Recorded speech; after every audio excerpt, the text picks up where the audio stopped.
જય સચ્ચિદાનંદ. પુષ્પકરણજી રહેજો 2 મિનિટ.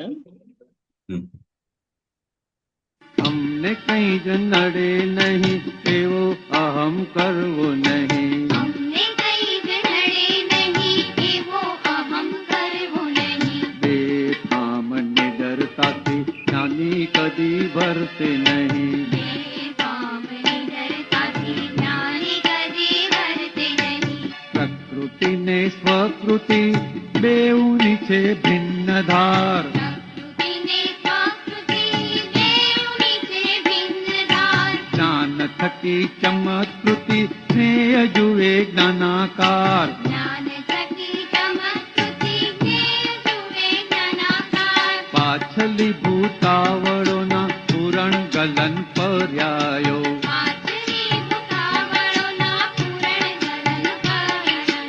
આત્મ સ્વરૂપ જુએ જાણે જ્ઞાતા પદે સર્વ ભાવો. આત્મ સ્વરૂપ જુએ જાણે જ્ઞાતા પદે સર્વ ભાવો.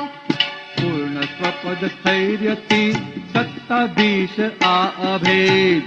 ભગવદ ધૈર્યથી સત્તાધીશ આ અભેદ. મહામૂળ ઐશ્વર્ય પ્રગટ સ્વરૂપ નિર્ભેદ. મહામૂળ ઐશ્વર્ય પ્રગટ સ્વરૂપ નિર્ભેદ. જ્ઞાની દર્શને જમો અક્રમિક લિપ્ત માર્ગ. જ્ઞાની દર્શને જ મોક્ષ અક્રમિક મુક્ત માર્ગ. મોક્ષદાન ઉપાદાન રાજયોગી દિષ્ટ સાત. મોક્ષદાન ઉપાદાન રાજયોગી દીપ્ત સાત. પૂર્વે ભાસ તું જે કુણું તેય ભાસે અવરુડું. પ્રભાસ તુજે ગુણુ તેય પાસે અવરું. ભેદ બુદ્ધિ વિલય થતા જ્ઞાની જ્ઞાને જળહરું. વેદ બુદ્ધિ વિલય થતાં જ્ઞાની જ્ઞાને જળહરું. પૂર્વે ભાસ તું જે કુણું તેય ભાસે અવરુડું. પૂર્વે ભાસ તું જે કુણું તેય ભાસે અવરુડું. ભેદ બુદ્ધિ વિલય થતા જ્ઞાની જ્ઞાને જળહરું. ભેદ બુદ્ધિ વિલય થતા જ્ઞાની જ્ઞાને જળહરું. અમને કઈ જ નડે નહીં એવો અહમ કરવો નહીં. બેફામ નિડરતાથી જ્ઞાની કદી વર્તે નહીં. બેફામ નિડરતાથી જ્ઞાની કદી વર્તે નહીં. જય સચ્ચિદાનંદ. ગજબની વાત દાદાએ ખુલ્લી કરી. અને ગજબની વાત એ છે કે કવિરાજ શ્રીએ આ વિજ્ઞાન, આ દાદાની સમજણ એમને કેટલી સરસ રીતે પદમાં મૂકી દીધી છે. અમને કઈ નડે નહીં એનો મતલબ શું કે આ જ્ઞાનથી આપણને જે જાગૃતિ ખુલ્લી થઈ છે અને એ જાગૃતિ પ્રજ્ઞા શક્તિ જાગૃત થઈ છે એના લીધે ખુલ્લી થઈ છે. તો દાદા અહીંયા આપણને એમ કહે છે કે આપણે હવે જાગૃતિનો ઉપયોગ કરી જાણવાનો છે, જેને શુદ્ધ ઉપયોગ કહ્યો છે. એટલે જેમ કહ્યું છે ને, શુદ્ધ ઉપયોગી અને ક્ષમતાધારી જ્ઞાન ધ્યાન મનોહારી રે, કર્મ કલંકુ દૂર નિવારી, જીવ વરે શિવ નારી રે. એટલે જીવ મોક્ષ પ્રાપ્ત કરે છે. શિવ નારી એટલે મોક્ષ પ્રાપ્ત કરે છે.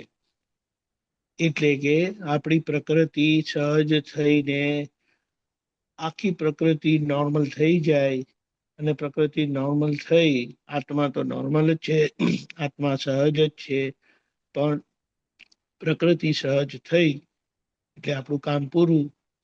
એટલે અહીંયા આપણને આ વિજ્ઞાનની સમજણ સમજાવતા કીધું પ્રકૃતિ એટલે પ્રાકૃષ્ટ ભાવે વિશેષ ભાવે થયેલી કૃતિ એટલે ક્રિયા, એ કર્મ કહેવાય. અને એનું પરિણામ એ આપણી આ પ્રકૃતિ એટલે મન વચન કાયા ભમરડો છે કરીને કીધું તે. અને સ્વકૃતિ એટલે આપણી જ્ઞાનચર્યા, આપણો શુદ્ધ ઉપયોગ. બેવની ધારા ભિન્ન છે, એ બે ક્યારે એક થતા જ નથી. પણ દાદાએ આપણને છૂટા પાડી આપીને બંનેને પોતાના કામે લગાડી દીધા. પ્રકૃતિ તો એના કામે હતી જ, પણ આપણો હસ્તક્ષેપ થયા કરતો હતો તે આપણે આત્મ સ્વરૂપ થવાથી હવે પ્રજ્ઞાશક્તિના પ્રકાશમાં આપણી આખી જાગૃતિ તે રીતે વર્તે છે. શું કીધું? જ્ઞાન થકી ચમકૃતિ, એટલે કે જ્ઞાનથી જે આખી પ્રકૃતિ પ્રકાશમાન થાય છે, એટલે એ પ્રકાશમાન થયેલી પ્રકૃતિ આપણે જ્ઞેય સ્વરૂપે એને જોયા કરીએ છીએ. જ્ઞાનાકાર એટલે જ્ઞેય સ્વરૂપે જ્ઞાન ખુલ્લું થયું એટલે જ્ઞાનાકાર, જ્ઞેય જ્ઞાનાકાર થતું દેખાય છે. એટલે આપણે આપણામાં રહીએ છીએ, પ્રકૃતિ એનામાં રહે છે. પાટલીભૂતાવળો એટલે જે આ બધા પરિણામ આવે છે મન વચન કાયાના, સારા ખરાબ નરસા જેવા છે તેવા, એ પૂરણ થયેલું ગલન થાય છે. એમાં આપણો હસ્તક્ષેપ બંધ થઈ ગયો અને તેમાંય જ્યાં કશે ભૂલ દેખાય છે, વ્યવહાર દ્રષ્ટિથી આપણે દાદાની આજ્ઞા થકી એને એના પ્રતિક્રમણ કરીને ચોખ્ખું કરાવ્યા કરીએ છીએ. આત્મ સ્વરૂપે જુએ જાણે જ્ઞાતા બધે સર્વભાવો. એટલે શું કીધું? જ્ઞાન મળ્યા પછી ભાવ કે અભાવ એ બંને પ્રકૃતિના ગુણોમાં જાય છે, કારણ કે આપણે જ્ઞાન મળવાથી સ્વભાવમાં આવી ગયા. પૂર્ણ સ્વપદ ધૈર્યથી, સ્વધૈર્યથી, સત્તાધીશા અભેદ, એટલે આ પ્રગટ જે આપણું સ્વરૂપ છે ને જે દાદાનું સ્વરૂપ છે તે જ મારું સ્વરૂપ છે. મૂળ ઐશ્વર્ય ખુલ્લું થયું અને એ પ્રગટ સ્વરૂપ નિર્ભેદ, એટલે આપણને બધા જ ભેદભાવમાંથી છોડાવે છે. જ્ઞાનીના દર્શને જ મોક્ષ, એટલે જ્ઞાનીની દાદાની સમજણ, વિતરાગોની સમજણથી આપણને મોક્ષ વર્તાય છે. અને અક્રમિક લિફ્ટ માર્ગ એટલે સામાન્ય રીતે બધો વ્યવહાર ચોખ્ખો કરીને 10મા ગુણસ્થાનમાં આવ્યા પછી 12મા ગુણસ્થાનના જ્ઞાનીની કૃપા થાય, એ મળે અને જ્ઞાનીની કૃપા થાય ત્યારે આ જ્ઞાનની પ્રાપ્તિ થાય. ત્યારે આપણને વચગાળામાં જ બિલકુલ સંસારમાં નામ અને કે ને સંપૂરતો એક ત્યાગ કર્યો નથી, કશું છોડ્યું નથી, કશું કર્યું નથી, અને આપણને સીધો ભગવાનનો તાજ પહેરાવી દીધો. એ જ દ્રષ્ટિ આપણને પ્રાપ્ત થાય છે. એટલે એલિપ્ત માર્ગ થકી મોક્ષ દાન આપણને દાદાએ ઉપાદાનમાં આપી દીધું, ઉપાદાન જાગ્રત બી કરી દીધું. અને રાજયોગી એટલે હવે વ્યવહારના રાજયોગ એટલે કે એને શું કીધું,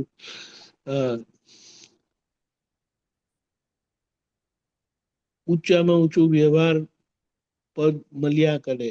રાજયોગનો મતલબ બધી જ પ્રકારની ગનેગારી, બધી જ પ્રકારની દીનતા જતી રહે અને આપણો જીવન વ્યવહાર સમૃદ્ધ થાય. એક લાઈન આમાં ગવાઈ નથી પણ પદમાં આવેલી છે, વિજ્ઞાન ક્રિયાકારી જગત ઇટ હેપન્સ. એટલે હું વિજ્ઞાન સ્વરૂપ થઈ જતા હું સ્વયં ક્રિયાકારી થઈ ગયો, એટલે હું જોવા સ્વરૂપે રહું છું.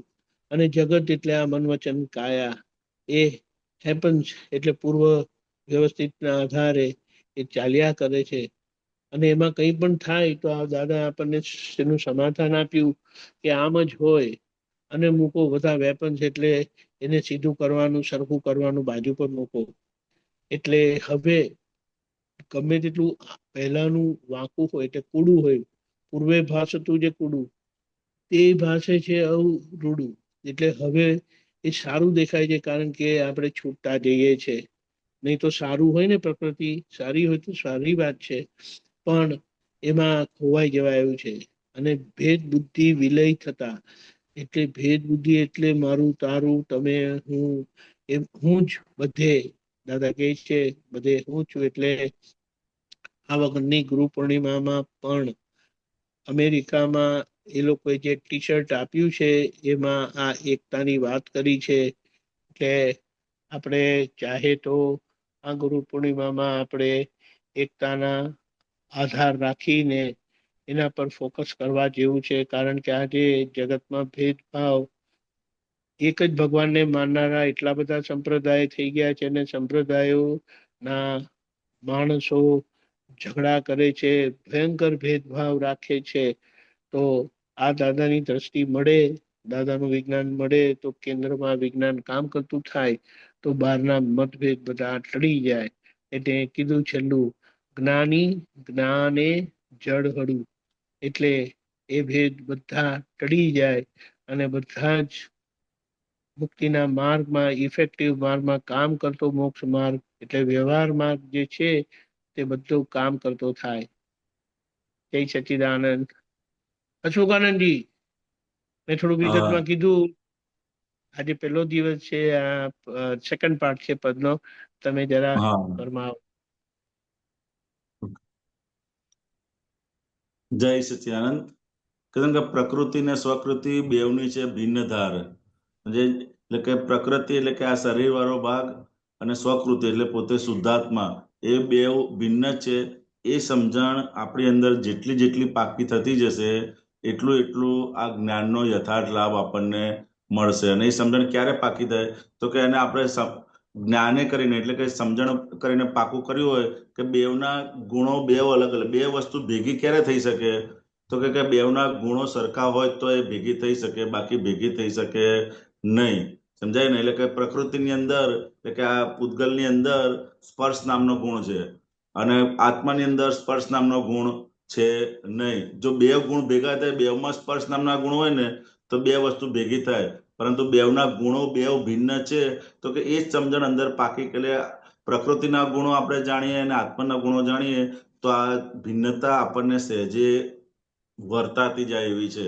સમજાય ને? કે પ્રકૃતિમાં કયા કંઈક તો કે સ્પર્શ નામનો ગુણ છે, ગંધ નામનો ગુણ છે, રૂપનો ગુણ છે, તો કે એમાંથી એક પણ ગુણ આત્માની અંદર નથી. જો બે સરખા ગુણ હોય ને, જેમ માટી હોય તો માટીની અંદર ભેગી થઈ જાય, સમજાય ને? એમ દૂધ હોય તો દૂધની અંદર ભેગું થઈ જાય. પણ તો બેવના અલગ અલગ હોય કે માટી અને પાણી હોય કે દૂધ અને પાણી હોય તો આમ લાગે ભેગું, પણ ખરેખર બે ભિન્ન જ છે. તો કે એક ગુણ અંદર આપણે જેટલા જેટલા પ્રકૃતિના ગુણ એટલે કે પ્રકૃતિનો એક પણ ગુણ મારામાં નથી અને મારો એક પણ ગુણ પ્રકૃતિમાં નથી. એટલે પ્રકૃતિ અને સ્વકૃતિ બેવની જેટલી જેટલી આ ભિન્ન ધારા વર્તાય છે એટલી એટલી કે આ જ્ઞાન, અને આ જ્ઞાન પ્રાપ્ત થયા પછી જ દાદા ભગવાનનો આ ભેદ વિજ્ઞાનનો પ્રયોગ થયા પછી કૃપા એ કરી અને આપણને આ સમજણ પ્રાપ્ત થઈ. તો કે એ સમજણનો હવે આપણે દરેક સંજોગોની અંદર એ બે ધારા છૂટી રહે એ જ આપણે પુરુષાર્થ રાખવા જેવો છે. જય સચ્ચિદાનંદ. ખૂબ સરસ. ટૂંકમાં ઘણું સરસ સમજાયું. જય સચ્ચિદાનંદ. આખા દિવસના